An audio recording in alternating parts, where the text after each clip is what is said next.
Kasi pagka may salad, delikado tayo dyan.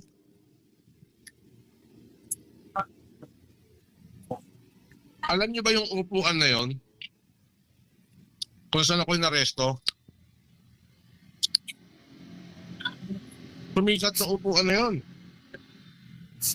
Madaming umu-order ng salad doon at saka nagpapapicture.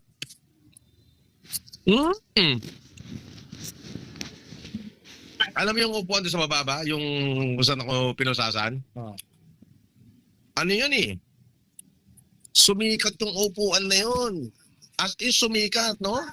Yung halos karamihan ngayon ng mga VIP, nagpupunta ron, mo-order na salad at saka nagpapapicture. Hindi ko alam kung sino complainant nito.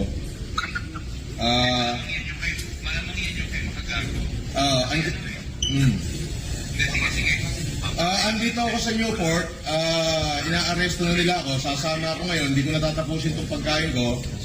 Inilive na nila ako.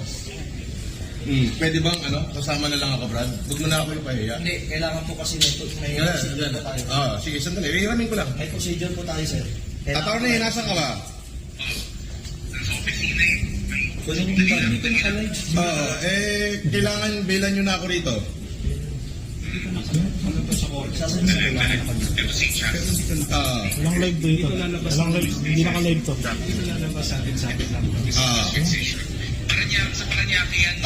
Sandali lang, kausapin ko lang abogado ka. Sa Paranaque, eto, binibidyoan na ako rito. Ewan ko kung may vlogger dito. Walang vlogger dito. Andito na. Walang vlogger dito. May warrant, 120,000 yung bail, 12 counts of unjust vexation. As in Yun. Nang dahil doon, naging monumental o nagmistulang historical event ang Port 1 o yung pinagkainan. Diba?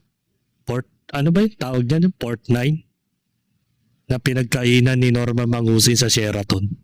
At marami ro nagpipicturan doon. At mga VIP daw kuno. Diba? Parang ibig sabihin doon dahil doon mas sumikat pa ang Sheraton Hotel. At hindi na bahiran ng kahihiyan ng hotel na yon. At sa halip na naging bahid siya ng kahihiyan, ay mas sumikat pa ang kanilang hotel dahil doon. At doon kumakain ng mga customer daw na sinasabi di Mano na pinagma